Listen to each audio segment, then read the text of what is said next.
नमस्कार. मी भाग्यश्री करजगावकर घेऊन येत आहे एक नवीन उपक्रम ज्यात आपण ऐकणार आहात गाथा नाम अनाम वीरांच्या. भारताला स्वतंत्र करण्याचे प्रयत्न गेले कित्येक वर्षांपासून सुरू होते. शिवाजी महाराजांनी पण इंग्रजांपासून भारताला धोका होऊ शकतो हे जाणले होते. 1700 पासून अनेक छोटे मोठे उठाव बंड होतच होते.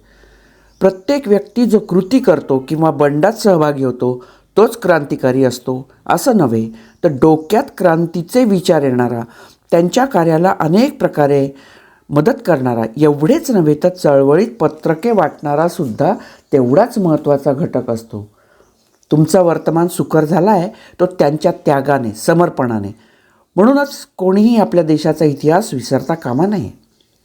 तर अशा या क्रांती यज्ञात आहुती देणाऱ्यांबद्दल कृतज्ञता व्यक्त करण्यासाठी केलेला हा छोटासा प्रयत्न. आज आपण बघणार आहोत नागपूरचे, विदर्भातील नागपूरचे क्रांतीवीर. स्वातंत्र्यपूर्ण काळात अनेक वीरांनी देशासाठी खूप महान कार्य केले. ब्रिटिश राजवटीला, भारतीयांवर होत असलेल्या अत्याचाराला अनेक लोक कंटाळले होते. बऱ्याच क्रांतिकारक घटना देशभरात घडत होत्या. प्रत्यक्ष ब्रिटिशांना अडवणे, त्यांचा विरोध करणे म्हणजेच फक्त क्रांती नव्हे, तर क्रांती करता जनतेला प्रवृत्त करणे, जनमानसात योग्य त्या विचारांचा प्रभाव पाडून स्वातंत्र्य विचारांना प्रेरित करण्याचे कार्य पण तेवढेच महत्त्वाचे होते. हिंदुस्थानच्या स्वातंत्र्याकरता विविध क्रांतिकारक संघटना जसे अभिनव भारत, अनुशीलन समिती, युगांतर, मातृदेवी, हिंदुस्थान सोशलिस्ट आर्मी अशा अनेक संस्था प्रचलित होत्या. शिवाय गुप्तपणे क्रांतीचा प्रचार देशाच्या विविध भागातून होतच होता. हे वारं जोरात घुमत होतं. तेव्हा आपण नागपूरला काय चालू होतं हे बघूया. अनेक तरुण मंडळींपैकी मराठी व रामलाल वाजपेयी यांनी गुप्त मंडळाची स्थापना केली. सशस्त्र क्रांतीचा पुरस्कार करणारे कृष्णराव माधवराव मराठे हे त्याचे प्रमुख होते. प्रसार व प्रचार करणाऱ्या मंडळींचे प्रामुख्याने श्यामसुंदर चक्रवर्ती, दामूपंत देशमुख, बाबूराव हरकरे, नाफडे वगैरे अनेक मंडळी होती. पण या सगळ्यांची नावे इतरांना सोडा, पण नागपूरकरांना तरी परिचित आहेत का? वीर सावरकरांच्या अभिनव भारत अशाशी मराठे, हरकरे, डांगरे जोडलेले होते. पण सगळ्या हालचाली अतिशय गुप्तपणे करणे गरजेचे होते. पोलिसांची बारीक नजर त्यांच्यावर होतीच, म्हणून त्यांना सतत आपले ठिकाणं बदलत राहावी लागत असे. गोपालदास गहलोत हे क्रांतिकार्याला बाहेरून पाठिंबा देणारे होते. भगतसिंगासह राजगुरू सुखदेव यांनी लालाजींच्या मृत्यूला जबाबदार असणाऱ्या ब्रिटिश अधिकारी स्कॉटला धडा शिकवण्याचे ठरवलेच होते. पण चुकून सॉन्डर्स मारला गेला.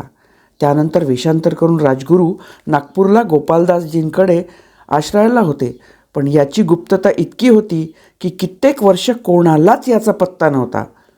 अनेक गुप्त हालचाली नागपुरात चालू होत्या. या क्रांतीवेळातच मराठे यांचा दुःखद मृत्यू झाला. नागपुरातील डॉक्टर हेडगेवार यांनी 1925च्या सुमारास राष्ट्रीय स्वयंसेवक संघाची स्थापना केली. तेव्हा त्यांच्यासोबत बरोबरीने काम करणाऱ्यांमध्ये होते डॉक्टर मुंजे, डॉक्टर भवानीशंकर नियोगी. अत्यंत हुशार, विनम्र हे असे डॉक्टर नियोगींनी अनेक प्रकारे संघर्ष केला.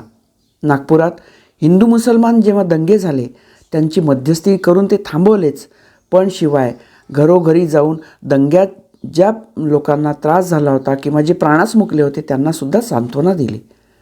लोकमान्य टिळकांच्या जहाल मतवादी राजकारण, त्यांचे विचार पुढेही चालू राहावेत म्हणून दादासाहेब उदोजींनी राष्ट्रीय मंडळाची स्थापना केली होती.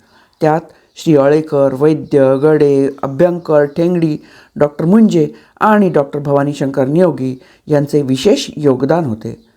पुढे नगराध्यक्ष झाल्यावर आज जो टिळकांचा पुतळा गांधी सागराच्या समोर उभा दिसतोय ना, तो उभारला होता. मोठ्या हिमतीचं काम होतं ते, कारण इंग्रज सरकारने असे कोणतेही पुतळे उभारण्यास बंदी केली होती. अनेक दिवस तो पुतळा तयार असूनही तसाच होता. माणिकताई साठे यांच्याकडे त्यांना लपवून ठेवण्यात आले होते. विनोबाजींच्या भूध्यान यज्ञातही खेडोपाडीत जाऊन त्यांचा प्रचार करून हजारो एकर जमीन भवानीशंकर यांनी या कामासाठी मिळवून दिली होती.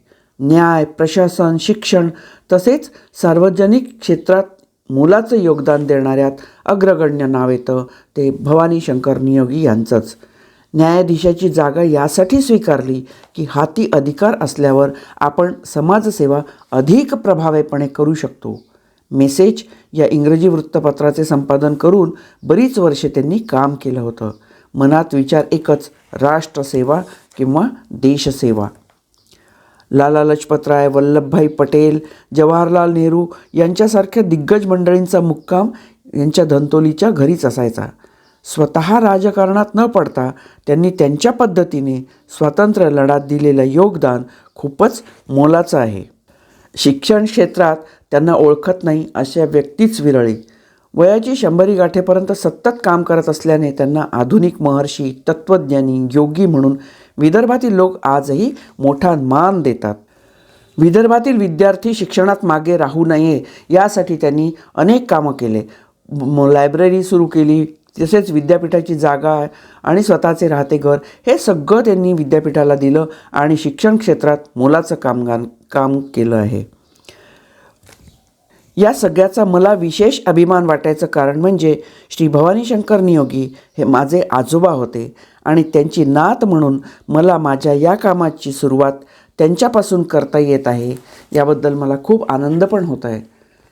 यापुढेही आपण काही माहीत असलेले आणि अनेक जे क्रांतीवीर ज्यांनी मोठे योगदान दिले पण त्यांची नावे काळाच्या पडद्याआड गेलीत अशांच्या कार्याची माहिती करून घेणार आहोत आणि त्यांना मानवंदना देणार आहोत.